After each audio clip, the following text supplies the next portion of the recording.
गुरुर्ब्रह्मा गुरुर्विष्णु गुरुर्देवो महेश्वर गुरुर्साक्षात् परब्रह्म तस्मै श्री गुरुवे नमः। या देवी सर्वभूतेषु मातृरूपेण संस्थिता नमस्तस्यै नमस्तस्यै नमस्तस्यै नमो नमः।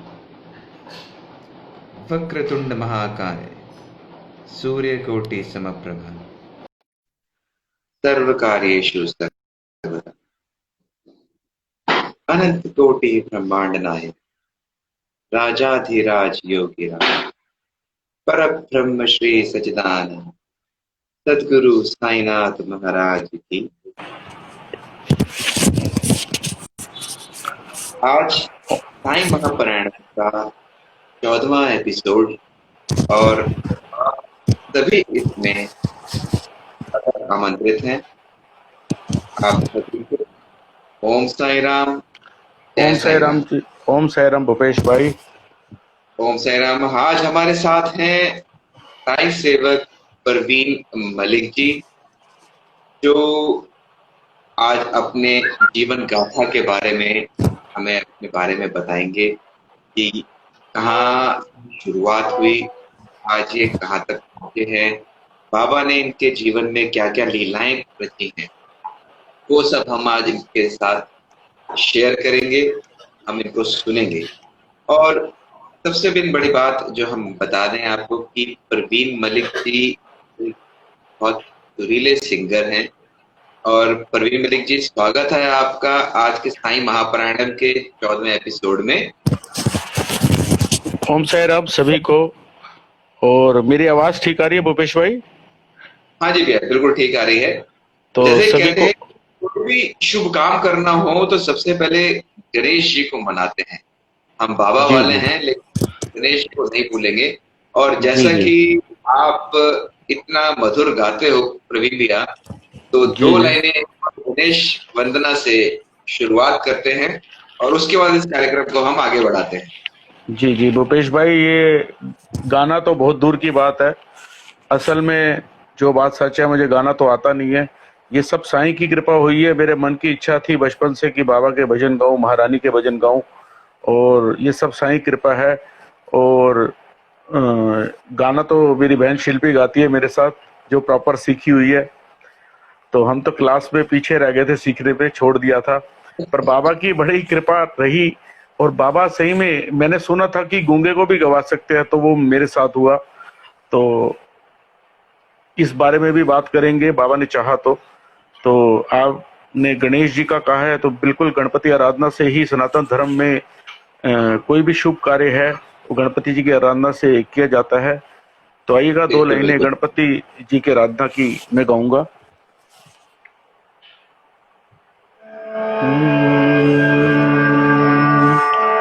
वक्रतुंड महाकाय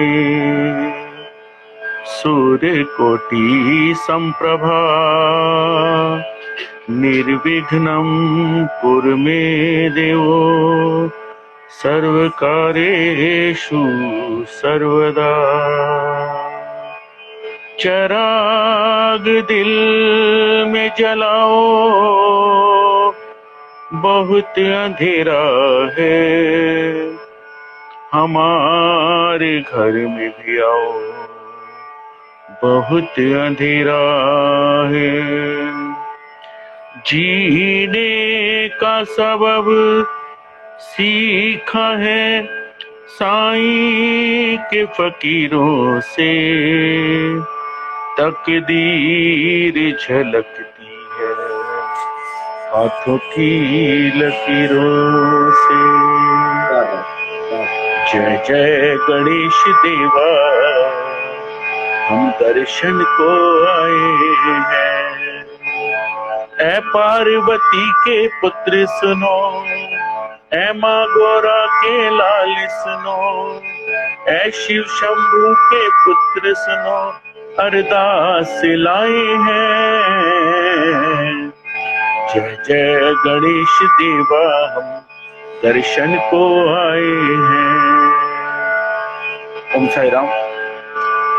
गणपति जी सब जानते हैं, शॉर्ट सही पर गणपति जी का नाम लिया हमने, शुरुआत की, क्योंकि एक मेरे ख्याल 1 आवर का हमारा एपिसोड रहेगा, तो उसमें जितना हो सकेगा उतना उतना हम करेंगे। बाकी आज बिल्कुल हमारी भैया, जो बिल्कुल। मेन इच्छा है भूपेश भाई, मेरी भी आपके साथ जो मेन इच्छा है, आज बाबा की कुछ बातें करें हम। भजन तो हम करते रहते हैं और कि बाबा, मेरे साथ हाँ जी जितने भी डिवोटीज जुड़े हैं बाबा के, या जितने भी लोग आए हैं हमारे साथ इस साईं महापारायणम में, उन सब ने हमेशा हर कार्यक्रम में या तो मेरे आंसू निकलवाए हैं या मेरे रोंगटे खड़े करवाए हैं अपने एक्सपीरियंसेस।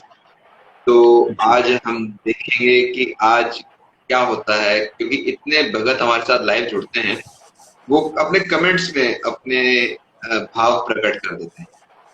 तो सबसे पहले प्रवीण भी आप अपने बारे में ये बताइए कि आपका जन्म कहाँ हुआ, कब हुआ? मेरा भूपेश भाई 2 सितंबर को 1970 दिल्ली में ही हुआ। और हम तब किंग्सवे कैप साइड रहते थे, और जो आजकल सेंट स्टीफन नाम है 30 हजारी हॉस्पिटल, वहाँ पे हुआ। और तब जन्माष्टमी का ही आसपास के दिन थे, एग्जैक्टली मुझे पता नहीं जन्माष्टमी थी क्या था। उस दिन लड़कियां ज्यादा हो रही थी हॉस्पिटल में, मेरी मदर बताती हैं। तो मेरा जन्म हुआ तो सबने कृष्ण कन्हैया कहा, और मैंने बचपन से कृष्ण के रोल बड़े करे जन्माष्टमी में, मुझे बड़ा प्रेम था। क्या और हाँ जी, बचपन से, हाँ जी। तो हम वैसे आफ्टर पार्टीशन, हमारे पेरेंट्स, मेरे जो ननिहाल साइड है वो मथुरा से बिलोंग करता है, ब्रिज धाम से, वृंदावन से।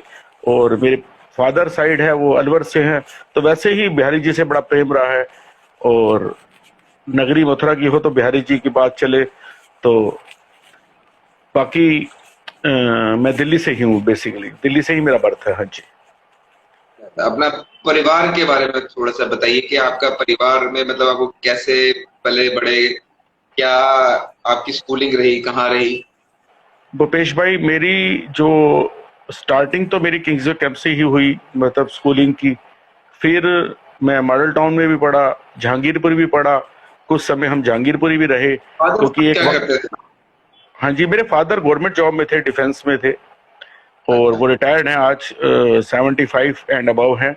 और उनका बर्थ है जो आजकल, पहले यूनाइटेड इंडिया था, पाकिस्तान से बिलोंग, आजकल पाकिस्तान कहते हैं, मैं तो उसको इंडिया ही कहूंगा, तब वो इंडिया था। डेरा इस्माइल खान से बिलोंग करते हैं मेरे फादर। हाँ जी। क्या बात है, क्या बात है। जी जी तो जी। आपने अपनी जब पढ़ाई पूरी करी तो उसके बाद आपका ध्यान जो था वो अपनी जॉब की तरफ गया, या आपका ध्यान सिंगिंग की तरफ आया, या सिंगिंग में आप बाबा से जुड़े, या बाबा को पहले जाना, क्या ये कहानी है? कहानी भूपेश भाई ऐसे है कि मेरे फादर एक सोसाइटी चलाते थे, जिसमें एक हमने मंदिर बनाया था, दुर्गा मंदिर, जहांगीरपुरी में। वो सोसाइटी का काम ये था कि निस्वार्थ जागरण करते थे, जो भी उससे कुछ कलेक्शन होती थी या जो भी होता था, पूरी टीम थी, गवर्नमेंट सर्वेंट भी थे उसमें, बिजनेसमैन भी थे। तो उनका ये काम था कि वो मंदिर में लगे या किसी के शादी में, इस कार्य में लगे। तो मेरे फादर थोड़ा बैक में ही रह के ऐसे काम करते थे। उन्होंने मुझे शुरू से शिक्षा दी थी कि कोई भी ऐसा कार्य हो, वो ज्यादा दिखाने से नहीं होता। तो वो मतलब बैक रह के, मतलब वो बहुत सेवा सामाजिक कार्यों से बचपन से ही, मतलब शुरू से ही जुड़े रहे, जब मैं छोटा था। तो थोड़ी सी वो भावना आई, तब वो जागरण करते थे, कभी कभी मैं भी चला जाता था, मैं 1-2 भेंटे गा लेता था, तभी से ये शौक था। फिर मैंने गंधर्व महाविद्यालय ज्वाइन किया, तभी बचपन में अच्छा। मेरे, हाँ जी। तो आप फेसबुक पे देखते होंगे, मेरे फ्रेंड है जसपाल सिंह, मेरे साथ सुबह मॉर्निंग वॉक पे जाते हैं। तो हमने बचपन से गंधर्व विद्यालय, तो तब पेरेंट्स ने मुझे कहा कि आप जॉब करो, मेरी मदर की भी इच्छा थी मैं जॉब करूं। तो मेरा म्यूजिक तब रह गया, मैं नहीं कर पाया उसको कंटिन्यू। हाँ जी। फिर बाबा की इच्छा थी, बाबा ने मुझे म्यूजिक में लाना था। हाँ जी। अ, हमारे साथ कुछ डिवोटीज जुड़ रहे हैं जो कह रहे हैं कि वो हमारे साथ ऐसे ही लाइव आना चाहते हैं। तो उनको मैं ये बता दूं कि आप हमारे साथ ऐसे ही लाइव आकर अपनी लाइफ हिस्ट्री शेयर कर सकते हैं, बाबा के अनुभव शेयर कर सकते हैं। आप इसके लिए एक छोटा सा रजिस्ट्रेशन प्रोसेस होता है। आप हमें डायरेक्ट मैसेज हमारे को आप पर कर दीजिएगा, हम आपको जरूर फॉलो बैक करके आपसे इस चीज के ऊपर डिस्कस करेंगे। हाँ जी भैया, अब आगे बताइए। जी भूपेश भाई, बाबा की ही इच्छा थी कि एक मेरे मन में इच्छा दबी रह गई कि मेरी बेटी भी हो चुकी थी, 2 ढाई साल की थी, और बेटा भी हो चुका था तब, तो मेरी शादी भी हो गई थी। तो मन में इच्छा थी कि मैं भजनों से रह गया, सिंगिंग करना चाहता था। तो मेरे हम्म, गुरुदेव ब्रिजमोहन नागर जी मेरे बिल्कुल साथ में ही रहते हैं, तो उनके घर भजन संध्या थी उस दिन। तो मैं उनको नहीं जानता था, एक्चुअली मैं उनके बेटे को जरूर जानता था, कभी कभी मिल जाता था। तो उनके हम्म, घर भजन संध्या थी, तो मैं उस दिन छुट्टी लेके बैठा था, इंडिया ऑस्ट्रेलिया का मैच था उस दिन, वनडे। तो मैंने कहा मैं मैच देखूंगा। तो मेरी मदर ने कहा कि साथ में ही सामने वाले घर में भजन संध्या है पार्क में, तू चल माथा टेक ले। तो मैंने कहा मैं नहीं जाऊंगा, मैं मैच के लिए छुट्टी लिए, मैं नहीं जाऊंगा। तो मदर ने बहुत प्रेशर डाला, पर मैं नहीं गया, मैं मैच देखने लग गया। तो इतने में वहां से भजनों की आवाज आई। मुझे अभी तक नहीं पता वो प्रवीण मुदगिल भैया थे या रोहित पाठक जी थे।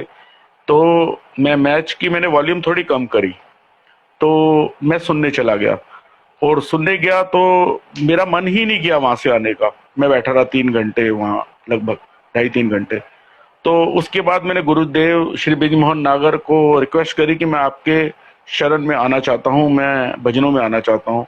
तो उन्होंने उस समय बात कह के थोड़ा सा कहा कि हर कोई कहता है जुड़ने को, तो पर निभा कोई नहीं पाता। तो उन्होंने कहा मैं अब नए शिष्य नहीं बनाता। तो वो बात को साल बीत गया। तो एक दिन वो मेरे घर के आगे से निकल रहे थे, तो मेरी मदर ने उनको रोक लिया, मैं भी बैठा था। कहते बेटे की इच्छा थी आपसे जुड़ने की, आपने मना कर दिया। कहते नहीं नहीं, मैंने मना नहीं किया, मैंने वेट करने को कहा है। तो कहते चलो कोई नहीं, बहन जी आप कह रहे हो तो कल वीरवार है, बाबा का दिन है, आज वेडनेसडे है, ये मेरे साथ मंदिर चलेगा, सेक्टर 7 रोहिणी बाबा मंदिर, जिसको मैं ठीक है। जीवन में सबसे बड़ी जगह मानता हूँ। तो वहां पर हम गए। तो बस वो सफर है, आज सफर है। बाबा ने एक दिन भी मुझे अपने से अलग नहीं किया। हाँ जी। क्या बात। जी जी। तो जब आपने उनके साथ वहां गए, आपने बाबा को पहली बार कौन से मंदिर में देखा, रोहिणी में? रोहिणी में तो मेरे मंदिर में पहले भी बाबा के एक बार दर्शन किए हैं। उससे पहले, सबसे पहले मैंने जो बाबा के दर्शन किए थे, उसी जसपाल सिंह, मैंने अपने बचपन के दोस्त के साथ लोधी रोड मंदिर में किए थे। अच्छा, हाँ क्या जी, बात है, वो बहुत। होगी 87-88 की बात, आई थिंक मैंने 12th पास आउट की थी तब की बात है। और उसके बाद मैं शिरडी पहली बार 1995 में गया था, जबरदस्ती भेजा गया था मैं। क्या बात है, तो तो ये शिरडी का हाँ। एक्सपीरियंस बताओ कि शिरडी हाँ जी। कैसे जाना हुआ आपका? ऐसे मैं बॉम्बे भूपेश भाई किसी काम से जा रहा था। तो मेरी एक कुलीग थी स्वाति बसु, जो इस दुनिया में नहीं है। तो उन्होंने मुझे प्रेशर डाला कि आप शिरडी जरूर होके जाना, आना बॉम्बे जा रहे हो। मैंने कहा शिरडी में वही साईं बाबा ना जो लोधी रोड मंदिर वाले हैं। कहते हैं वो लोधी रोड मंदिर वाले नहीं है, वो शिरडी वाले साईं बाबा लोधी रोड में है। तो अच्छा। उन्होंने मुझे कहा कि आप 2 दिन शिरडी जरूर होके आना। तो मैंने कहा शिरडी में 2 दिन लग जाएंगे? कहते 2 दिन कम है वैसे तो, पर आप फर्स्ट टाइम जा रहे हो तो 2 दिन जरूर वहां रुको। तो मैंने बॉम्बे गया मैं। तो बॉम्बे में उन्हीं दिनों, अब नाम भूल रहा हूं मैं, हाँ, राहुल राय, जो आशिकी मूवी आई थी, फर्स्ट आशिकी। तो हम्म। मेरे मौसी के घर, साथ वाले घर में वो राहुल राय आए हुए थे। तो अच्छा। मेरे मौसा जी बोले कि आप शिरडी जा रहे हो, आज आपकी रात की ट्रेन है, तो टाइम तो कम है, अगर तुम, तेरा मूड है तो साथ वाले घर में राहुल राय आए हुए हैं, बॉलीवुड के एक्टर, तो तूने मिलना है? तो मैंने कहा हाँ अंकल मैं मिल लूंगा बिल्कुल, बॉलीवुड के एक्टर आए हुए हैं और मौका मिल रहा है। तो मैं साथ वाले घर चला गया। ये 8 साढ़े 8 की बात होगी रात की, और मेरे 11:30 की ट्रेन थी थाने स्टेशन से। थाने में ही मैं स्टे किया हुआ था। तो मैं वहां चला गया। तो जी राहुल राय जी से बातें होती रही, वो भी बेसिकली दिल्ली से बिलोंग करते हैं। तो ये टर्न हुआ बाबा की तरफ मेरा पहला, कि बाबा क्या है, 10 बजे के करीब बातें होती रही, 1.5 घंटा। तो मैंने कहा अपने अंकल को कि मैंने कहा मेरी ट्रेन का टाइम हो रहा है। अंकल कान में बोला उनके, अब चला जाए। तो अंकल कहते हैं हाँ चलते हैं बेटा, बेटा चलते हैं, कोई नहीं, अभी थोड़ी देर बैठ जाते हैं, अभी बहुत देर है। तो मेरी बेचैनी राहुल राय ने देख ली, राहुल राय जी ने देख ली मेरी बेचैनी। तो बोले क्या बात हुई प्रवीण भाई, आप कुछ परेशान लग रहे हो? मैंने कहा मैंने 11:30 की ट्रेन है सर, और अ, मुझे शिरडी जाना है। तो वो तब तक मेरे से नॉर्मल बात कर रहे थे, शिरडी से पहले की जब बात नहीं हुई थी उनसे। तो शिरडी का नाम सुनते हुए एकदम खड़े हो गए राहुल राय, तो मेरे गले मिल लिए वो। कहते शिरडी जा रहे क्या हैं, बात। उन्होंने मेरा हाथ चूमा। कहते पहली बार जा रहे हो? मैंने कहा हाँ जी। कह रहे आपकी जिंदगी बदल गई। तो मुझे कुछ बात समझ नहीं आ रही थी। मैंने कहा ये नॉर्मल बात ली मैंने, मुझे बाबा की तरफ कोई अट्रैक्शन भी नहीं था, तो ऐसा कुछ था ही नहीं। मुझे मुझे वैष्णो देवी जाना बड़ा अच्छा लगता था। तो बाबा तो मैं मजबूरी में, मेरी सिस्टर ने कहा था, मैं जा रहा था, जो बात सच है। तो फिर उसके बाद जी उन्होंने मुझे अपने मैनेजर को बोला साथ थे कि इनको 100 रुपए दो, बाबा को चरणों में टेक देना। तो सर मैं शिरडी गया, बाबा के दर्शन मुझे 10-15 मिनट में हो गए। मैं 2 दिन वहां बड़ा परेशान रहा, मैं समझ ही नहीं पा रहा था कि मैं कहाँ आके फंस गया। तो जो बात, शिरडी ये बताइए, आप पहले जैसे शिरडी पहुंचे तो हाँ जी कैसे पहुंचे आप वहां पर, कैसे, कौन सा होटल लिया, या कैसे दर्शन हुए आपके वहां पे? उस टाइम शिरडी कैसे थी? सर, भूपेश भाई, मैंने पहले तो मनमाड़ उतरा थाने स्टेशन से। वहां से मैंने बस ली, लोकल टाइप बसें चलती थी। 1995 की बात है, तब इतना शिरडी डेवलप नहीं था। तो हम्म। मैंने वहां से बस ली, मैं पहुंचा शिरडी। सुबह पहुंच गया था, अराउंड मैं 8-9 बजे पहुंच गया था। तब होटल भी अच्छा। ऐसे नहीं थे वहां। मुझे छोटा सा होटल लिया मैंने चावड़ी के सामने वाले एरिया में। ठीक है। चावड़ी के सामने बिल्कुल छोटा सा कोई होटल था। तो मैंने शिरडी सर में 11, 11:30 दर्शन करके फ्री हो गया। अच्छा। इतना रश भी नहीं था। तो उस जब आपने दर्शन करे तो क्या कोई फीलिंग्स आई थी उस टाइम आपको? कुछ भी नहीं आई थी जी, शुरुआत अच्छा। में कुछ भी नहीं आई थी। जो बात सच आ रहा हूँ, टर्न कहां से आया मैं आपको उस एपिसोड में भी आऊंगा मैं। तो सर मैं शिरडी से दिल्ली आ गया, दिल्ली आ गया। तो मैं अपनी सिस्टर के पास सीधा ही गया, जो मेरी ऑफिस में मेरी सिस्टर बनी हुई थी, स्वाति बसु। तो मैंने कहती हो आया शिरडी? मैंने कहा हाँ जी हो आया। तो सर वो बोली कि कैसा लगा? मैंने कहा बहुत बुरा लगा, मेरा मामन ही नहीं लगा। तो कहती है नहीं नहीं, तू गलत बोल रहा है। तो मैंने कहा आपने मुझे गलत जगह भेज दिया, मुझे मेरा मन नहीं लगा। मेरा मन है तो वैष्णो देवी में ही लगता है। तो वो बोली कि आपको मैंने नहीं भेजा, आपको बाबा ने बुलाया है। मैं कौन होती हूँ भेजने? मुझे तू कहती थी, मैं आप कह रहा हूँ, तुझे बाबा ने बुलाया है, मैं कौन होती हूँ भेजने वाली? तो कहती है एक दिन तू मुझे याद कर करके रोएगा। मैंने कहा याद कर करके रोएगा? क्या बात कर रहे हो दीदी? मैं दीदी कहता था उनको, स्वाति बसु को। तो मैंने कहा दीदी क्या, कुलीग थी जबकि मेरी, मैं दीदी कहता था, मेरे से बड़ी थी बाबा। तो मैंने कहा क्या बात कर रहे हो? तो सर इतनी बात हुई, चाय वाय पी, वो चली गई घर। उसके बाद वो 2-3 दिन बीत गया, ऑफिस नहीं आ रही थी। तो मैंने कहा पता नहीं क्या बात है, क्यों नहीं आ रही। तो मैंने पता लगवाया कि किसी को भेजा उनके घर, उनके जो नेबर थोड़े दूर रहते थे। तो पता लगा वो एडमिट है, उनको लास्ट स्टेज का कैंसर डिटेक्ट हुआ है सफदरजंग हॉस्पिटल में। तो मैं इमीडिएट वहां रश किया, मैं सफदरजंग। तो सर वो 3 दिन में ही अपना, उनका स्वेलिंग इतनी आ गई थी, वो पूरी बॉडी उनकी स्वेल हो गई थी। तो उन्होंने उस समय मुझे बाबा की तरफ इशारा किया, अपने लॉकेट बाबा का पहने रखती थी। पर वो मेरी आखिरी मुलाकात थी सर, आखिरी उनसे।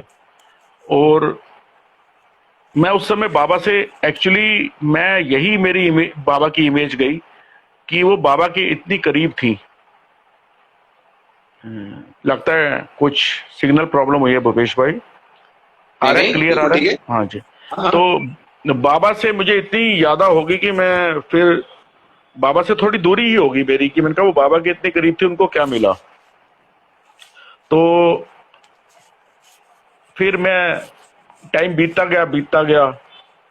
इस ये लगभग 95 की बात, 96 की बात होगी। हाँ 95 की बात थी। उसके बाद वो नहीं रही दुनिया में, वो चली गई। तो सर फिर मेरा जो मतलब मैं 2000 के करीब मैं गुरुजी से मिला हूँगा, 2001 की बात होगी। तो मैं इस उद्देश्य से नहीं मिला था कि मैं बाबा से मिल रहा हूँ, बाबा के भजनों में जा रहा हूँ। मैं इस उद्देश्य से मिला था उनसे कि मैं गाना गाना चाहता हूँ, भजन गाना चाहता हूँ। मेरा एक जो म्यूजिक का शौक था, रह गया था, वो मेरा आगे होगा। मैंने उनसे मंदिर जाना शुरू हो गया, मैं म्यूजिक सीखना शुरू हो गया गुरुजी से। फिर उस दौर में मैंने गंधर्व भी ज्वाइन किया दोबारा, गंधर्व में भी मैं सीखा। और एक चीज जरूर हुई, मैं बाबा के नजदीक ज्यादा जाता गया। म्यूजिक में मैं उतना नहीं जा पाया, सीख के भी मैं उतना नहीं सीखा जो बात है। पर बाबा ने मुझे बुलाया था। आज भी मुझे वो शब्द अपनी बहन के याद आते हैं कि मैं कौन बुलाने वाली होती हूँ, मैं भेजने वाली होती हूँ, बाबा ने तुझे बुलाया था। और सही में बाबा ने भूपेश भाई इतना कुछ दिखा दिया इस छोटी सी जर्नी में कि साईं है तो सब कुछ मुमकिन है, साईं नहीं तो कुछ भी नहीं। तो बस। तो जो आपने ये सीखा अपना भजन वगैरह, तो आपने जी मतलब कहा मंदिर में ही गाया करते थे आप उस टाइम? जी, मुझे फर्स्ट हाजिरी भूपेश भाई रोहिणी मंदिर में गुरुजी के साथ में जा रहा था, 2 साल बाद मिली थी। पहले मैं बैठा अच्छा। सुना उनको, प्रवीण भैया होते थे, भुवनेश भाई होते थे, गुरुजी होते थे, नरेश नागर मेरे भाई हैं।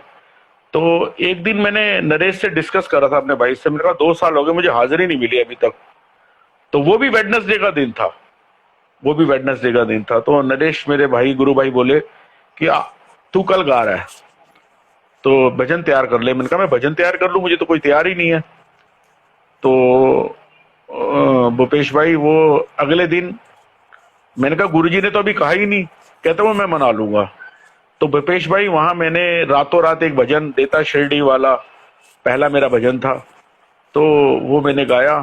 और उसके मैं उसके बाद सर एक रिक्वेस्ट, उस भजन की 2 लाइनें जरूर सुनना चाहूंगा। जी जी, तो चांस की बात है भूपेश भाई, वो पर्ची मुझे एक ही बार हाजिरी मिली थी गाने की, वो उस वीरवार को। ये नहीं था कि अगली बार मुझे मिलेगी नहीं मिलेगी।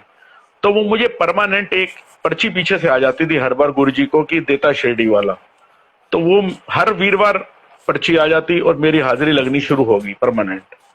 तो वो आज तक लग रही है, गुरुजी के साथ आज तक लगती है वीरवार की। हाँ जी क्या बात है, क्या बात है। जी जी जी भूपेश भाई। उसकी 2 लाइनें सर जरा जरूर सुनेंगे हम आपसे। जी जी बोलो। ओ देश, एक मिनट।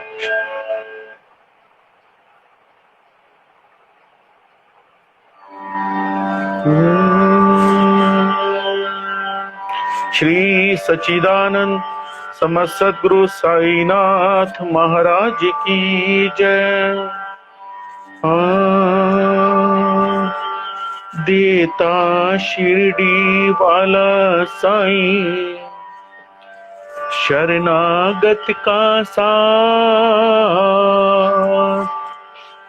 मैं भी तेरी शरण में आया, थाम ले मेरा हाथ।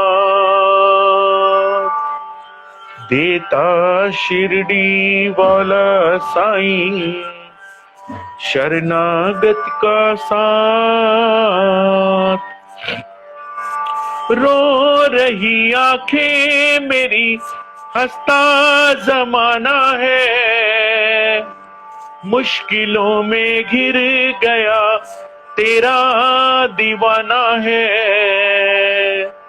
रो रही आंखें मेरी, हंसता जमाना है, मुश्किलों में घिर गया तेरा दीवाना है। बिन तेरे अब कौन सुने हो, बिन तेरे अब कौन सुने मेरे दिल की बात। मैं भी तेरी शरण में आया, थाम ले मेरा हाथ। देता शिरडी वाला साईं, शरणागत का साथ। तू नहीं सुनता अगर किसको सुनाता मैं, जख्म जो दिल पे लगे किसको दिखाता मैं।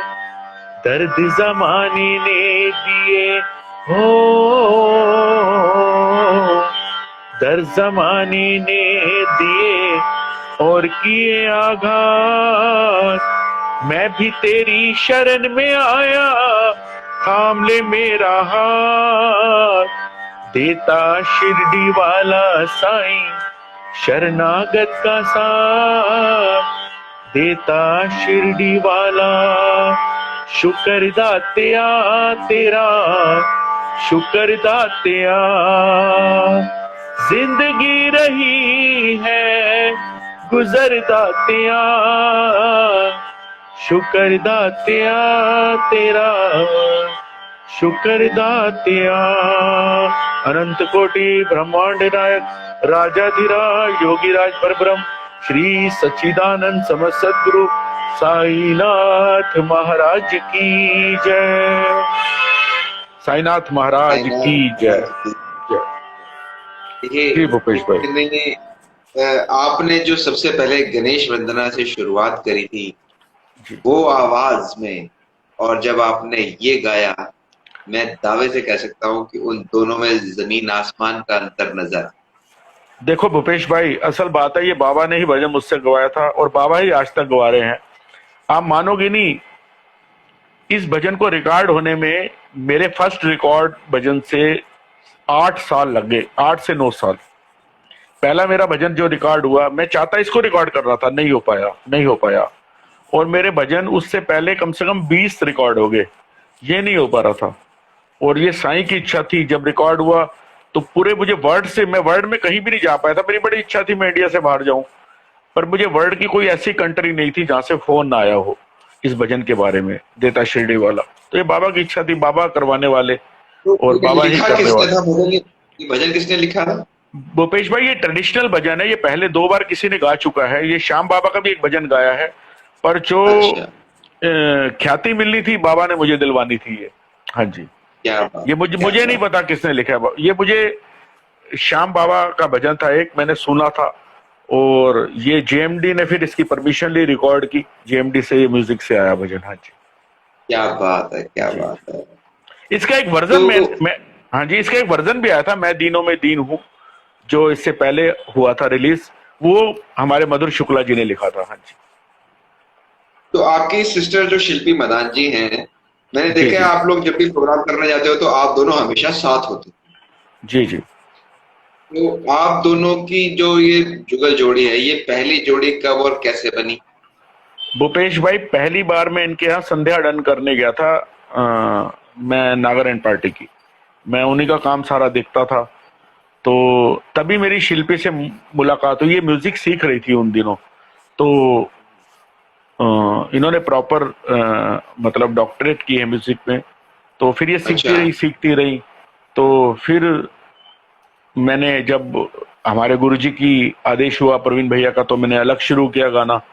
तो उस दौर में मुझे कभी फीमेल सिंगर की जरूरत पड़ती थी, तो एक बार मुझे किसी ने डिमांड की, तो मेरी हिम्मत नहीं बढ़ी, क्योंकि शिल्पी उन दिनों काफी ऊंचाइयों पे जा चुकी थी। ये इंडियन आइडल फर्स्ट में भी बेस्ट 12 में आ चुकी थी। और ये कई एक मिनट के रोकूंगा। हमारे साथ मेरे गुरुजी अंकुश मदान जी जुड़े हैं और लिख भी रहे हैं, प्रवीण भैया ओम साई राम। अंकुश भैया ओम साई राम, बहुत कुछ सीखने को मिलता है इनसे। बिल्कुल अंकुश भाई, देखिए भूपेश भाई, मैं आपको माफी चाहूंगा, मैं रोकना चाहूंगा। अंकुश भाई की बात चली तो अंकुश भाई, बहुत मैंने साईं डिवोटी देखे हैं और बहुत दुनिया देखी है। अंकुश भाई एक स्पष्ट आदमी और एक बाबा वाले आदमी है, और बाबा की बहुत ही अपार खुशबू है इनमें। मैं इनको एंकर नहीं कहूंगा ना, मैं इनको सिंगर कहूंगा, गाते भी बहुत अच्छा है ये, पर मैं इनको एक सच्चा बाबा का डिवोटी जरूर कहूंगा, क्योंकि बाबा की बहुत ही खुशबू है इनमें। और असली बात है भूपेश भाई, बाबा की खुशबू होनी चाहिए, बाकी सब चीजें सेकेंडरी है। हाँ जी, सब सेकेंडरी। मैं बता रहा हूँ ना कि कुछ लोग ऐसे होते हैं जिनको देखते ही बस मुंह से साईं राम भाई निकल जाता है। तो एक पॉजिटिव वाइब्स जिसको बोलते हैं ना, कि इनको देखकर, इनको सुनकर मिलता है। तो भैया लिख रहे हैं कि भैया आप सबका प्यार है और आशीर्वाद है। तो अंकुश भैया, आप जहाँ जो राह आपने हम सबको सिखाई है, मैं आपको बताता हूँ कि छोटा सा एक एक्सपीरियंस मैं आप लोगों के साथ आज शेयर करता हूँ कि मैं आया था, धर्मेंद्र सूरी जी मुझे लेकर आए थे साईं एक प्रयास में, और उस दौरान भैया वहां पर खड़े हुए थे, कुछ भाई स्टेज पर थे, तो मुझे देख के मतलब बड़ा अच्छा फील हो रहा था उस टाइम। तो मैंने धर्मेंद्र भैया को कहा कि भैया मतलब मेरा भी मन करता है कि मैं भी ऐसे स्टेज पे जाऊं और मैं भी ऐसे कुछ मन संचालन टाइप कुछ कर सकूं या कुछ बोल सकूं बाबा के बारे में। तो धर्मेंद्र भैया ने हंसकर कहा कि भाई बहुत मेहनत करनी पड़ती है, इन लोगों से कुछ सीखो। तो अंकुश भैया को शायद पता नहीं होगा कि मतलब मैंने इनको कितना फॉलो किया है, कहाँ कहाँ फॉलो किया है। और एक एक जो इनके प्रोग्राम्स होते थे, वीडियोस होते थे, मैं जा जाकर मैंने यूट्यूब पर देखे हैं। चोरी तो नहीं कहूंगा कि इनसे मैंने कोई चीज चुराई है, लेकिन हाँ इनको फॉलो किया है। किस तरीके से ये बोलते हैं, किस तरीके से ये अपने भाव एक्सप्रेस करते हैं। शेरो शायरी में करता नहीं, क्योंकि मैं जो बोलता हूँ वो दिल से बोलता हूँ कि जो एक रियलिटी होनी चाहिए, जो भाव निकल कर आने चाहिए, जो एक सच्चाई होनी चाहिए, चाहे वो सही चरित्र में से हो या कहीं से भी मैंने सीखी हुई हो, मैं कुछ चीजें सिखाने की कोशिश करता हूँ सभी। तो जहां तक शेरो शायरी वाली बात है और जो आवाज की बारे में बात करूंगा अंकुश भैया की, बहुत सुरीली है, निखरती जा रही है। और भैया आपको ओम साईं राम, बाबा बहुत सुख दे, बहुत आगे बढ़ा। हाँ जी भैया, तो अब हम तो आपकी बात को कंटिन्यू करते हैं। हाँ, मेरी पहली वीडियो जो शिरडी में मेरे भजन सुनते हुए थी, उसका वॉइस जो एंकरिंग हमारे अंकुश भाई ने की थी, और मैं खुद माइक पकड़ते कांपता था भूपेश भाई किसी जमाने में, जब मुझे फर्स्ट स्टेज पे भजन की मेरी डिमांड आई थी देता शिरडी वाला की। और मैंने एंकरिंग जो थोड़ा बहुत बोलना सीखा है शंकर अनुरागी भाई से और अंकुश भाई से ही सीखा है। मैं इनको इनकी एंकरिंग लगा लगा के वीडियो पुरानी इधर उधर से मांग कर वो सीखता था मैं। और शंकर अनुरागी भैया से भी बहुत सीखा, अंकुश भाई से भी सीखा। और यही सफर पहुंचा, क्योंकि बोलना मुझे बिल्कुल नहीं आता था, और थोड़ा बहुत आज मैं बोल लेता हूं तो इन लोगों की मेहरबानी है। तो वही बात चली, शिल्पी मदान जी पे थी भूपेश भाई बात। तो मैं शिल्पी जी को पहली बार मैंने कहा कि वो पता नहीं आएंगी नहीं आएंगी, मुझे फीमेल सिंगर की डिमांड थी, जबकि वो मेरी छोटी बहन शुरू से ही थी, भैया बोलती थी वो। अरे शिल्पी ने कहा भैया आपने अगर कहा है तो मैं क्यों नहीं आऊंगी, आपने कहा तो मैं हाजिर हूं। तो ऐसे ऐसे करके उनको मेरी जरूरत पड़ती थी, मुझे बुला लेती थी, मैं ये उनकी पड़ती थी, मैं उनको बुला लेता था। तो ये शिरडी में ही उनके हस्बैंड है प्रिंस मदान जी। तो शिरडी में एक जेएमडी महाकुंभ था, हमारे अमित चौहान जी ने करवाया था। तो वहां पर शिल्पी ने मुझे कहा भैया मैं आपके साथ परमानेंट चलना चाहती हूँ। तो मैंने मना कर दिया। मैंने कहा शिल्पी आप मेरे से बहुत अच्छा गाती हो, और साथ में रही बात अगर हम एक साथ होंगे तो वो कोई दिक्कत आ सकती है इन फ्यूचर, हमारे मन में कुछ भी नहीं है, क्योंकि दुनिया है भूपेश भाई, दुनिया सही है। बात है।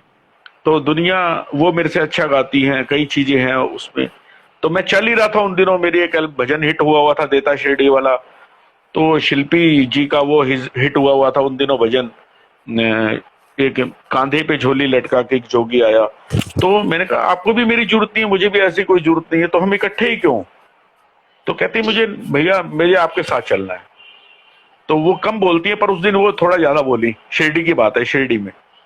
तो हमने अलग अलग परफॉर्म करना था उस प्रोग्राम में। तो शिल्पी बोली भैया चलो आज तो इकट्ठे परफॉर्म कर लेते हैं हम। तो मैंने मना कर दिया, जो बात सच है। फिर हम अंदर गए, बाबा के मत्था टेकने अंदर समाधि मंदिर में, एक साथ ही शिल्पी, मैं और उनके हस्बैंड। तो शिल्पी ने मुझसे कहा कि भैया मैं एक चीज मांगू आप दोगे। मैंने कहा बहन है जो भी मांगो। कहते भैया आज परफॉर्म इकट्ठे कर लेते हैं, बाकी आगे की आगे देखी जाएगी। तो मैंने कहा कोई बात नहीं शिल्पी आज कर लेते हैं, आप कह रहे हो तो कोई दिक्कत ही नहीं है। तो हमने एक साथ परफॉर्म किया। तो वहीं से हमें 2-3 प्रोग्राम की ऑफर उसी प्रोग्राम से आ गई, एक साथ करना पड़ा। हम करते ही थे पहले एक साथ, ऐसी तो कोई प्रॉब्लम नहीं थी। तो फिर उनके हस्बैंड हैं जो बहुत ही अच्छे हैं प्रिंस, तो उनका भी प्रेशर था। और फिर मैंने बाबा से पर्ची डाली, मैंने कहा बाबा ये कार्य ठीक रहेगा, क्योंकि और बाबा ने आज 5 साल हो गए हमें एक साथ, 4-5 साल हो गए। मेरे से कोई कमी हो गई हो, पर शिल्पी से आज तक कमी नहीं हुई। उसने जो मुझे रिवॉर्ड स्टेज पर दिया, जबकि मेरे से अच्छा गाती है, कई बार ऐसी डिमांड भी आई कि आप ज्यादा गाओ, मुझे कम किया, जो बात सच है। तो पर शिल्पी ने मुझे वो महसूस नहीं होने दिया कभी भी जीवन में। तो उसकी ये पीठ सुन रही है, तो बाबा उसको मेरी खुशी में से भी कोई खुशी देना चाहे तो वो भी हाजिर है। क्या जी बात है, भूपेश क्या भाई। बात है, हाँ जी। बहुत बड़ी आपने बात बोली है। और जी जी। कहते हैं कि एक सिंगर कभी दूसरे सिंगर की तारीफ बहुत कम करता है, तो लेकिन आप इसको फॉलो कर रहे हो कि जी नहीं, एक आपसे बढ़कर कोई है तो आप उसकी तारीफ कर रहे हो, ये एक तारीफ के काबिल है। नहीं, ओम है। भूपेश भाई मेरे से सब बढ़ के हैं, और बाबा की लाइन में हम बाबा के भक्त ही है, सिंगर तो है ही नहीं। जी भूपेश क्या भाई। बात है, ये बस जी हम कोशिश ये कर रहे हैं कि आप जैसे भक्तों को हम अपने साथ जोड़ें। और आपके जीवन में जो बाबा ने चमत्कार किए हैं, हमें जरा उसके बारे में थोड़ा सा बताइए। चमत्कार तो भूपेश भाई मैंने सबसे बड़ा आपको बता दिया, जो बाबा ने मुझे जोड़ा। क्योंकि जिस लेडी ने मुझे जोड़ा बाबा से, और आज वो इस खुशी को देखने के लिए हाजिर नहीं है, और क्या कहते हैं कि आज भी जब भी मैं शिरडी जाता हूं, मुझे उसकी याद आती है, और मैं उसको याद कर करके मेरे आंसू आते हैं। और ये मैं एक्सपीरियंस ज्यादा शेयर भी नहीं करता किसी से भूपेश भाई, क्योंकि उस दिन मैं थोड़ा सा परेशान जरूर होता हूँ। और चमत्कार तो बहुत है भूपेश भाई, बाकी यह है कि इससे बड़ा कोई चमत्कार नहीं है। हाँ जी। भजन ग्रुप आपने एक बनाया हुआ है, उसकी जी जी। शुरुआत कैसे करी? वही भूपेश भाई, वहीं शिरडी में ये फाइनल हो गया जब हमने प्रोग्राम कर लिया, 2-3 प्रोग्राम की वहीं से बुकिंग आ गई। तो एक पठानकोट की आई थी, और एक दिल्ली की आई थी, और मतलब 2 दिल्ली की आई थी, एक पठानकोट की आई थी उस दौर में। तो हमने तभी डिसाइड कर लिया था वहीं शिरडी में, तो वहीं नाम रख लिया था हमने, शरणागत भजन ग्रुप। तो तभी से शुरुआत हो गई तो थी भूपेश भाई। आप और शिल्पी बहन दोनों जने मिलकर प्रोग्राम्स करते थे फिर तब? जी भूपेश भाई, तब से हमने दोनों ने एक साथ ही किए हैं, कोई भी अलग नहीं किया। हाँ जी। शिल्पी जी की बहुत डिमांड आई अलग की, मेरी भी आई कुछ डिमांड कि आप अलग आ जाइए। और एक उस दौर में परीक्षा की घड़ी थी, संदीप भाऊ का प्रोग्राम था, संदीप सोनावने जी का। तो उसमें मेरे अकेले की डिमांड थी अच्छा। कि भजन गाने जाना है। तो मैंने कहा शिल्पी जी आएंगे, कहते नहीं 2 भजनों की हाजिरी है, 2 सिंगर नहीं आएंगे। परवीन मुदगिल भैया जा रहे थे, तो मेरी अकेले की डिमांड थी, तो मैंने शिल्पी से शेयर करी। शिल्पी ने कहा भैया आप जाओ करो ना, आप शिरडी में आपको ऑफर आ रही है। तो मैंने कहा नहीं, शिल्पी जाएंगे तो एक साथ ही जाएंगे, शिरडी में ही बाबा ने हमें बनाया है, शिरडी में ही हमें एक साथ किया है, तो उस शिरडी में मैं अकेले कैसे जाके करूं। मैं तो मैंने वो प्रोग्राम मना कर दिया था भूपेश भाई। तो क्या मैंने बात कहा है, जब बहुत। बाबा, हाँ बाबा एक साथ बुलाएंगे ना तभी जाएंगे उस प्रोग्राम में पर्टिकुलर। वैसे कभी भी अकेले चले जाए कोई बात नहीं है, पर सेकंड टाइम शिरडी जाना था, पहली बार मैं जा चुका था, तो सेकंड टाइम जाना था अकेले नहीं, तो मैं नहीं गया था। फिर भूपेश भाई क्या अगले साल संदीप भाऊ ने हमें दोनों को एक साथ ही बुलाया, और उन्होंने शिल्पी को मेरे से ज्यादा पसंद किया, क्योंकि क्या वो बात। उनको, वो ऋचा शर्मा के ज्यादा फैन है, ऋचा शर्मा जी के, हमारी बहुत बॉलीवुड की महान कलाकार हैं वो ऋचा दीदी। तो ऋचा दीदी सर, को जागरण के शिल्प लिए मशहूर है ना वो। हाँ हाँ, और शिल्पी उन्हीं को फॉलो करती है, शिल्पी उनको गुरु मानती है। तो शिल्पी उनके ही कुछ भजन गाती भी हैं बाबा के, जैसे वो आपने सुना होगा, तेरे सब संकट हर लेगी ये धुनी की उदी। तो बिल्कुल सुने, बिल्कुल। हाँ जी जी जी। जी भूपेश भाई। तो अब जरा जो सबसे प्रिय भजन जो आपके दिल के सबसे करीब है वो कौन सा है? भूपेश भाई वो तो देता शिरडी वाला ही है, पर जो मेरा पहला रिकॉर्डेड भजन होना था, तो चांस की बात है मुझे सुबह रिकॉर्डिंग करनी है, और मेरे पास भजन नहीं है। मेरे पास अच्छा। ट्रैक था, इस ट्रैक पे गाना है, और मेरे पास भजन नहीं है। तो मैंने किसी राइटर से संपर्क किया, तब मेरा कोई भजन रिकॉर्डेड भी नहीं था। तो मैंने कहा मुझे सुबह भजन गाना है, तो मेरे पास भजन नहीं है। उन्होंने कहा भैया मैं इतनी जल्दी तो नहीं लिख सकता, तो अब मुझे सुबह गाना है। मैंने कहा कहीं चांस ना चला जाए हाथ से। तो वो ट्रैक मुझे शाम को उन्होंने इवनिंग में दिया था, कहते इस ट्रैक पे भजन कोई लिख लाओ, आप लिखवा लाओ तो सुबह गा देना। तो भूपेश भाई मैं बड़ा परेशान रात को, तो मैंने अपनी मदर को कहा, मैंने कहा मम्मी मैं भजन लिखना चाहता हूँ। कहते तू लिखेगा? मैंने कहा हाँ। तो मैंने कहा सुना है साईं सचित्र से सब रास्ता मिलता है, तो बाबा ही कोई रास्ता बताएंगे। तो बिल्कुल। ये 9-10 बजे की बात होगी रात की। तो कहते कब तक तू जागेगा? मैंने कहा मैं 2 बजे तक जागूंगा, 2 बजे तक भजन लिख लूंगा मैं। ऐसे ही मैंने मन से कह दिया, बिना सोचे समझे 2 बजे तक लिख लूंगा। तो भूपेश भाई मैंने साईं सचित्र निकाला, तो उसमें कुछ ऐसा एपिसोड आया, समाधि की सीढ़ी का कुछ ऐसा एपिसोड आया था। तो वहीं से क्लू मिला मुझे। मैंने बाबा के वचन भी रख रखे थे, 11 वचन उस समय मेरे साथ थे, वो भी मैं पढ़ रहा था, साईं सचित्र भी पढ़ रहा था। तो वहां से एक लाइन मिली मुझे, चढ़े समाधि की सीढ़ी पर पैर तले दुख की पीढ़ी पर, ये लाइन मिली मुझे। तो वहां से मैंने पहली लाइन लिख दी, वही तूने कहा था जो मेरे दर पे आता है, मालिक की कृपा से सब दुख मिट जाता है। इसमें प्रवीण मुदगिल भैया में भी एडिशन किया था इस लाइन को सही करने में। तो क्या कहते हैं, वो लाइन मिली मुझे। और मेरी मदर मुझे 12 बजे करीब पूछा, चाय मेरी रात की आदत है, अभी भी मैं चाय पीऊंगा आपके एपिसोड के बाद, सोने से पहले मैं चाय पीता हूँ। तो मदर कहती कि चाय बनाऊं? मैंने कहा हाँ बना दो। मैंने कहा कैटल भर के रख दो चाय के, आप सो जाओ। कहती नहीं नहीं मैं बैठी हूं। उन्होंने कैटल भर के वैसे ही रख दी मेरे आगे। तो एक चाय का सहारा था, सबसे पहले बाबा का, उसके बाद चाय का सहारा, माँ का आशीर्वाद साथ था, माँ का आशीर्वाद साथ था, माँ बैठी थी। तो भूपेश भाई ये चमत्कार ही है, बाबा की कृपा ही है, जो मैंने लास्ट लाइन लिखी एग्जैक्ट 2 बजे थे और चाय वहीं खत्म हुई थी, वहीं चाय खत्म हुई थी। हाँ जी। तो वो भजन मैं आपसे शेयर जरूर करता हूँ, 2 लाइनें सुनाता हूँ। बिल्कुल।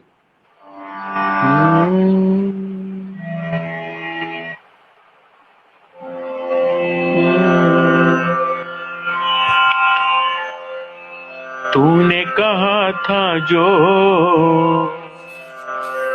मेरे दर पे आता है, मालिक की कृपा से हर दुख मिट जाता है, मालिक की कृपा से हर दुख मिट जाता है, हर दुख मिट जाता है। आज मैं आया शरण में तेरी, अब तो सुन लो विनती है मेरी, अब तो सुन लो विनती है मेरी। सुना है दुखियों को तू गले लगाता है, तू गले लगाता है। तूने कहा था जो मेरे दर पे आता है। ये लाइन है बाबा की, जो बाबा ने लिखवाई मुझसे, और मैं लिख नहीं सकता था भूपेश भाई। ये आप इस लाइन को सुनना, अगली लाइन को, ये मैं नहीं लिख सकता था, ये बाबा ने कलम पकड़ के लिखवाई थी। पूरा नहीं गाऊंगा, ये लाइनें जरूर सुनाऊंगा। मृत्यु भी भक्तों की तूने थी टाली, तेरी अदाएं सबसे निराली, तेरी अदाएं सबसे निराली। मृत्यु भी भक्तों की तूने थी टाली, तेरी अदाएं सबसे निराली, तेरी अदाएं सबसे निराली। तभी तो साईं तू, तभी तो साईं तू साईं कहलाता है, साईं कहलाता है। तूने कहा था जो मेरे दर पे आता है, मालिक की कृपा से हर दुख मिट जाता है। बोले साईनाथ महाराज की जय। नाथ महाराज की जय जी। तभी तो साईं तो साईं कहलाता है। बिल्कुल सही बात, इसमें कोई दो राय नहीं। और हमारे को एक छोटा सा प्रश्न आया है बीच में, भगत पूछ रहे हैं विश्व एबीवीपी कि बाबा का मंदिर कब खुल रहा है, कोई इन्फॉर्मेशन है? तो भैया अभी तक ऐसी कोई इन्फॉर्मेशन नहीं आई है। 1 तारीख की आवाज सुनने को आई है कि 1 तारीख को बाबा का मंदिर खुलेगा, लेकिन ये अभी कंफर्म्ड न्यूज शिरडी साईं संस्थान से नहीं आई है। एक मैसेजेस जरूर आए थे कि 1 तारीख को खुलना है, लेकिन अभी कुछ भी कंफर्म न्यूज नहीं है। तो जितने भी भगत अभी हमारे साथ जुड़े हैं उन सभी से एक छोटा सा निवेदन और कि अगर आप भी हमारे साथ ऐसे ही जुड़ना चाहते हैं, लाइव आना चाहते हैं और बाबा के जो एक्सपीरियंसेस हैं आपकी लाइफ में वो शेयर करना चाहते हैं, तो आप हमें डायरेक्ट मैसेज भेज दीजिएगा इंस्टाग्राम पर। हम आपको जरूर फॉलो करेंगे, आपको जरूर रिप्लाई करेंगे और जो रजिस्ट्रेशन प्रोसेस है वो आपके साथ हम जरूर शेयर करेंगे। तो भैया, अब आप के ऊपर हम फिर से आते हैं कि जैसा आपने ये भजन लिखा, लिखने में और गाने में बहुत फर्क होता है। तो इसका म्यूजिक जो कंपोजिशन होती है वो क्या सोचकर आप ही करते हो या कंपोजिशन कोई और करता है, या वो आपको म्यूजिक देता है आप उसके हिसाब से लिखते हो? भूपेश भाई, पहला ये जो भजन था ना, ये कंपोज था ऑलरेडी, एक ट्रैक था कृष्ण भगवान का, दर्पण ऑडियो से हुआ था रिकॉर्ड। तो उसी ट्रैक पर मुझे गाना था, तो कंपोजिशन पहले से ही थी, तो उसके लिरिक्स नहीं थे। तो उस कंपोजिशन पे बाबा ने मुझसे लिखवाया और इसमें कुछ मदद मेरी प्रवीण मुदगिल भैया ने भी की, क्योंकि वो ऑलमोस्ट जब मैं भजन रिकॉर्ड करने जाता हूँ मेरे साथ ही होते हैं वो मेरे भैया। तो देता शिरडी वाला भी उन्होंने ही रिकॉर्ड कराया था। और ये कम से कम कई बार टेक पर हुआ था ये रिकॉर्ड, ये तूने कहा था, क्योंकि पहली बार मैं गाने जा रहा था, मुझे इतना आइडिया भी नहीं था।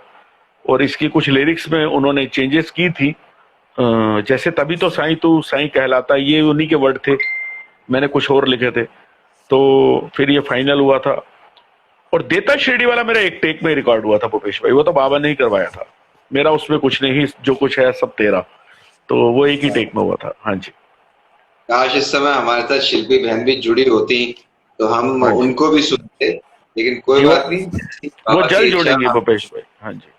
भैया, मैं लाइव संध्या करवाऊंगा आप लोगों को बिठा के, आप आपको परेशान करूंगा मैं। आप नहीं नहीं चिंता मत करो, भूपेश। नहीं हूं मैं आपको, क्योंकि हमारे जितने भगत जुड़ रहे हैं आगे हम एक बड़ा कार्यक्रम करने की सोचेंगे। बैठे बैठे अभी एकदम दिमाग में आया है कि आप जैसे सिंगर्स को साथ लेके हम एक लाइव संध्या करेंगे, जैसी बाबा की इच्छा होगी। जब कोई ऐसा एक खास एपिसोड बनाना होगा तो उस समय मैं आप सबको साथ लेकर आऊंगा, आप सब साथ बैठकर अपने अपनी जगह से आप हमारे साथ लाइव जुड़ेंगे और ये हमारा सौभाग्य होगा कि हम आपको उस समय लाइव सुन सकेंगे। जी तो भूपेश भाई। आपके समय हो रहा है, तो बस कोई एक और बाबा का एक सुंदर सा भजन जो बिल्कुल रूह तक उतर जाए, ऐसा एक भजन आपसे जरूर सुनना। भूपेश भाई, एक प्रदीप साहिल जी ने भजन लिखा है मेरे लिए। क्या और बात है, तो वो दिखते बहुत बढ़िया हैं प्रदीप साहिल हाँ जी, और जी। उनकी जो पुत्री है वो भी बहुत अच्छा गाती हैं, हाँ निधि जी साहिल जी। बिल्कुल, बहुत अच्छा गाती है। हमारी बिटिया है, वो छोटी सी थी, निधि साहिल, आज बाबा की कृपा से वो इंजीनियर भी है बहुत बढ़िया, और सिंगर भी बहुत बढ़िया है। तो प्रदीप साहिल जी का एक भजन है जो आजकल पोजीशन चल रही है कोविड की, और ये भजन वायरल भी बहुत हुआ जब लॉकडाउन था उस दौर में। और इसकी टिकटॉक भी बनी कई, तब अब तो टिकटॉक बैन है मेरे ख्याल, आई थिंक। और ये वायरल भी हुआ उन दिनों, तो 2 लाइनें उसकी सुनवाऊंगा मैं आपको। और बिल्कुल ये बिल्कुल। वैसे भी, ये भी वैसे भी लाइन है, जो हिंदुस्तान धरती है ना वो सबका सुख मांगती है, क्योंकि हम किसी को बिल्कुल परेशान नहीं करते हिंदुस्तानी। तो ये पूरी सृष्टि के लिए एक मैसेज भी है कि भगवान साईनाथ महाराज, परमपिता परमेश्वर, महारानी सबको सुख ही रखे, दुनिया में सुख शांति हो और सब खुश रहें। तो वही मैसेज देता है ये भजन। ये कोविड को लेके तो भजन नहीं बना था, ये पूरी दुनिया के सुख को लेके बना था, पर कोविड में भी ये वायरल हुआ। तो आइएगा।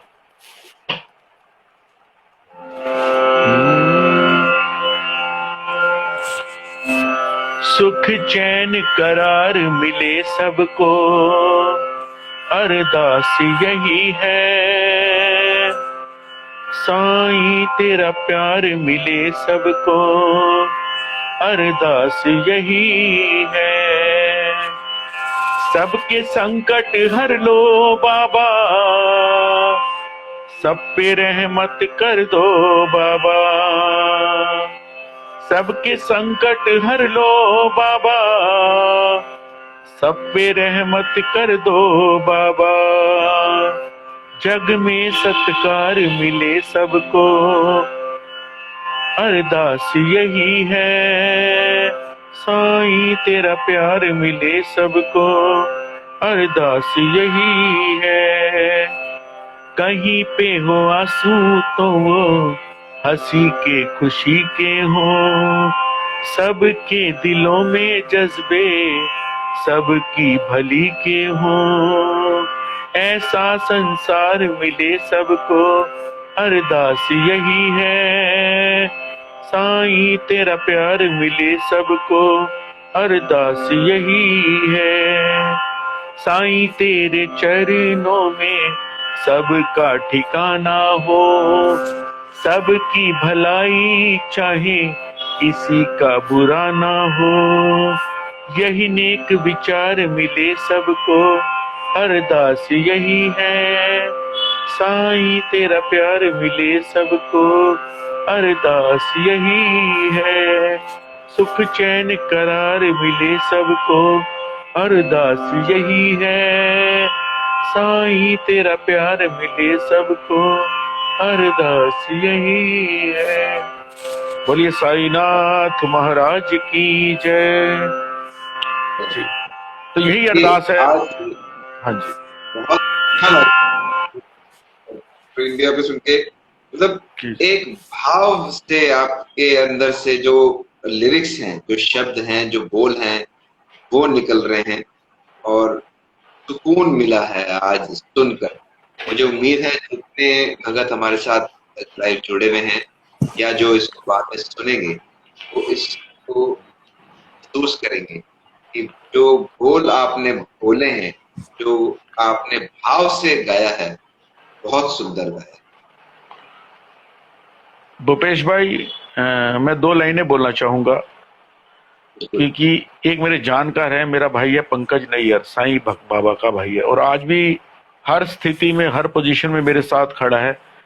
उसके मामा जी हैं, तो वो मेरे साथ बहुत पुराने, मेरे उनसे उससे जुड़ने से पहले के संबंध है। तो उसने मुझे एक बात कही है, उन्होंने एक बात कही है, मल्होत्रा जी कहता हूं मैं उनको, कि आपका जो सरेंडर है ना परमात्मा पे 100% होना चाहिए, उसमें 99 नहीं होना चाहिए। आप कैसी भी सिचुएशन हो, दुनिया आपके अगेंस्ट हो, पर आप बाबा पे 100% छोड़ दोगे ना, आप सही होगे तो बाबा बिल्कुल आपके साथ सही होंगे। आपने कहीं 99 किया, 1% आपने गलती करी, आपने जब अपने ऊपर ले ली बात अपने ऊपर, तो फिर बाबा साथ नहीं। जब उन पर पूरी बात कर दी तो फिर वो साथ है। आप सही होने चाहिए बस। तो यही बात है भूपेश भाई कि हम अपने आप कार्य करते हैं, हम बाबा पर नहीं छोड़ते। हमें, मेरा जो एक सोचना है, ऐसा नहीं है, मैं भी इंसान हूं, गलतियां मुझसे भी बहुत होती हैं, क्योंकि इंसान है। बिल्कुल जो पूर्ण है वो परमात्मा है, पूर्ण है वो परमात्मा है। गलतियां हमसे भी होती हैं, पर कोशिश करनी चाहिए हमें बाबा पे 100% छोड़ दे, बस ये है। बिल्कुल बिल्कुल जी बिल्कुल। जी ये जी यही चीज मैं हमेशा ये चीज समझाता हूँ कि अपने आप को जब तक आप सरेंडर नहीं करेंगे तब जी तक आपको मोक्ष की प्राप्ति नहीं होगी। श्रद्धा सबूरी आप अपने अंदर रखिए। मेरे जितने भी मैसेजेस फ्लोट होते हैं उनमें ज्यादातर यही एक बात लिखी होती है, श्रद्धा सबूरी अपनाओ। बाबा सुनते हैं। आप ये मत सोचना कि बाबा इस दुनिया में नहीं है, वो मानव रूपी शरीर में नहीं है, लेकिन बाबा के वचनों में भी ये बात लिखी हुई है कि चढ़े समाधि की सीढ़ी पर, पैर तले दुख की पीढ़ी पर, जो शिरडी में आएगा आपदा दूर भगाएगा। यानी कि आप शिरडी में पहुंचते ही आपके कष्ट जो है वो खत्म होने शुरू हो जाएंगे। लेकिन इन सबको अगर आप मानना चाहते हो तो सबसे पहले आपको सरेंडर करना पड़ेगा। कुछ दोगे तभी तो कुछ पाओगे, कि जब तक आप कुछ दोगे नहीं, पाने की उम्मीद मत रख। मैं ये कहूंगा कि आप एक हाथ दे, एक हाथ ले, ये वाला हिसाब भगवान के साथ भी करके रखो कि भगवान मैं भी तो तुझे कुछ दे रहा हूँ, मैं अपनी भक्ति दे रहा हूँ, आप मुझे शक्ति दो। ये मैं एक चीज आज के मैसेज में देना चाहता था। और आने वाले एपिसोड के अंदर आप सबके एक रिक्वेस्ट है, जुड़े रहना, अपना प्यार, अपना सपोर्ट बनाए रखना। और बहुत बहुत धन्यवाद प्रवीण भैया आपका हमारे साथ जुड़ने जी के लिए।